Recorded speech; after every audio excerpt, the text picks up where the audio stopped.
everybody, KC0VI Tom here. Got a little product review on something we're going to be using, getting back into the 360-degree camera range. When you're working with videos on social media, you've got a lot of competition out there, and you want to make sure your product is good quality and something that sets it off from the rest of the competition. When you're shooting your video, make sure that your framing is good. You got, ample headroom above the person. You're not cutting the person's face off or something like that. In focus. I've seen a lot of videos on YouTube lately where it's kind of like, you're running the camera in autofocus, which you should not do. I shouldn't be telling you this, but you want to run your camera in manual, zoom into the person's face or eyes, focus, and zoom back out. That way, each time you keep that distance away from your subject, it's always going to be in focus. And audio is probably one of the hardest things people can handle due to the fact you don't see audio. I mean, when you're using the camera, you see on the viewfinder the video as you can correct your shots, do any adjustment, zoom in, zoom out. But audio, unless you got a pair of headphones plugged in, you have no idea what you have on your audio. And the weekend I'm shooting this video at Hamcation down in Orlando, Florida, the big ham convention down there. There's a lot of videos of guys walking around the flea market in the vendor area, and when they're outside, there's one noise. They're trying to interview somebody inside in the vendor area about a product or their shop, and they're not holding the mic close enough, so you hear the host, but you can't hear what the company representative is trying to explain to you. So it's one of those deals you really got to work on it. And I've actually gone back and reshot some footage due to the fact that the audio was bad. There's been a couple times where it was a one-time shot to get it or not get it at all. That's why I had to do a voiceover. When I started, BNTLJ started this, we had a couple handheld video cameras that were DVI or recorded to an SD card. I transfer them over into the computer, do my editing, and upload them. Then we got more into it. I thought this thing was going to last 2-3 months, and she'd get tired of it and we'd go off to something else. But 6 years later, maybe, how time flies. I started buying up some used GoPros. The GoPros probably at the time was the leader of these action cameras. They're real nice and small. And I had a GoPro 3 Hero, a silver, a Hero and a Hero 3 silver. Real nice little cameras. And came across a 4 and, got into the 4, which is a little better quality, more resolution. I think that was our first HD camera. And I picked up what was known as a GoPro 360 degree. It's a 360 degree camera, and what's neat about it, it's like 2 or more cameras sandwiched together in one package. And on the ones we're going to show you in this GoPro 360, it was actually 2 cameras, and each camera would record 180 degrees out. I mean, so it's going left and right, all the way to, you hold your hands out like this, you can see left to right and up and down. The software is stitched to 2 spheres, 2 halves together made a sphere. So it was like living inside a fishbowl. And depending on how you rendered or edited out the video, if you had it set up for VR work, if you had when you played it back through VR goggles, you could actually walk through a building and your viewers could actually look around whatever they wanted to see. Works great if you're going to give a tour of a building or a room or a college campus, hint, hint. Or I've actually heard where realtors are walking through a house, and as they go through, they're explaining, here in the living room we have this fireplace to your left, so people will look off to the left and see the fireplace, and they can actually look around anywhere they want and take a look at the room. I mean, and they could play back the video at that location. The other way of rendering or editing the video is forcing them, you're just using that one little section. Now the GoPros were using an app you had to put on your phone or a device, a tablet, iPad or an Android tablet, and you could use that, and you actually had to stand up and walk around and point in that general direction. You go to the left, you go left, you want to go right, you want to the right. When you're editing video, the neighbors thought I was halfway crazy. No, they think that anyway. But when GoPro came out, the new one, the GoPro Max, which is an upgrade on the 360s, they changed the app where you can no longer use the old GoPro 360s on it. You could still record and play back video from it, but you cannot edit it with their software, and there wasn't really anybody else that had software that would handle it. And boy, YouTube community went absolutely insane. I mean, a lot of these other social medias, there was a hate campaign against GoPro. People started going into, wanting to start a class action lawsuit, turn them into the trade commission where they created a product, now they killed it. Well, they didn't really kill the product, they killed the app. You weren't buying the app. You bought the camera, do what you want with the video when you got done. But if you wanted to use their app, you couldn't with you had to upgrade to the newer camera.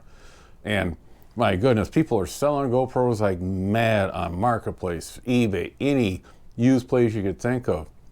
And I ended up picking up a Hero 6 and a Hero 6 Black for very cheap price. I mean, because people are just abandoning GoPro. I mean, I will probably never buy, well, for sure, the 360 product line, because the normal GoPros, you know, the camera will actually output MP4 video, which we run on. But the 360 cameras and anything else that GoPro comes out with that are specialized, you need an app or something like that, I ain't gonna go. What I came across is a product. This is a Insta360 ONE. Again, you got nice little camera. It's actually 2 in here now, and this is an X2. Their current version is an X3. The X1 is an older version. We've got to be careful on these 360 cameras like this, because you don't want to lay them down because you'll scratch the lens, and that's not good. That's why they have a little hood for it. You put over it to protect your little eyeballs on there.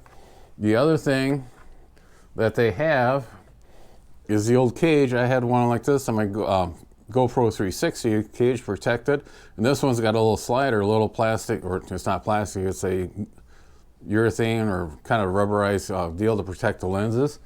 And the batteries on these are quite large. The charger that came with this one somebody had, they upgraded to a 3. The guy was saying he bought an extra battery and charger for it, and it comes a little case of deal to work with it, to hold the battery when you're out in the field. Then it had a full-size case protected. Instead of an app, you just import the video into a software program on your computer.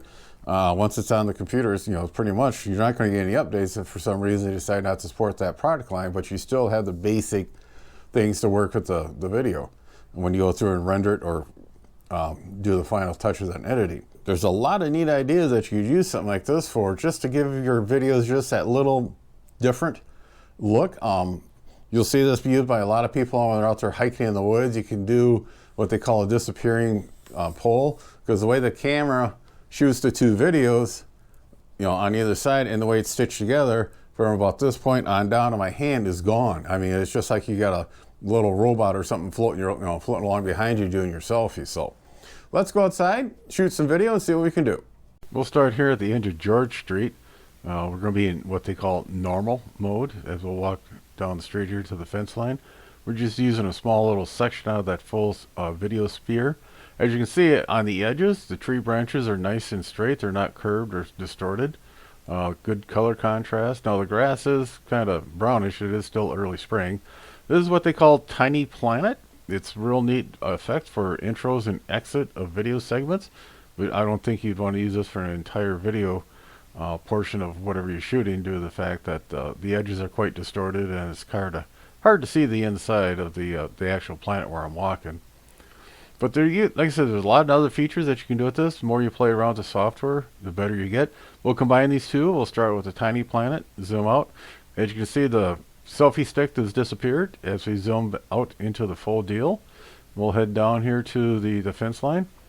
Now the yard and the trees are quite bare and dull. Got a lot of yard work to do as soon as the ground gets hard enough. Again, this is early spring. We had a winter without a winter, as people are calling it, due to the fact that we didn't get much snowfall for Iowa. As you can see, there's a lot of nice things you can do with the 360 cameras. Give your videos that little extra oof. Put you above the competition. Don't use any of my tricks. Again, there's a lot of different manufacturers that are making these different models. This is an Insta360 X2. I'm not quite sure what the X3 is better over the 360 besides being an extra X. I know GoPro is pushing out their 360 Max, and I heard some rumors that they're possibly coming out with a newer version.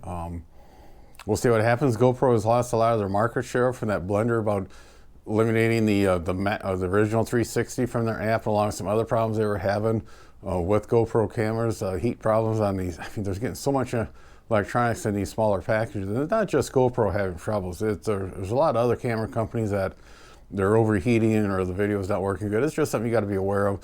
When you go to buy anything like this, make sure you cruise around social media, do some product reviews, look around on, the sale places that you're buying from. Amazon's got some real good reviews there.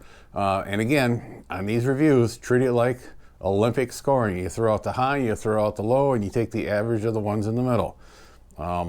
There are people out there that are making false reviews of their products just to make it look good.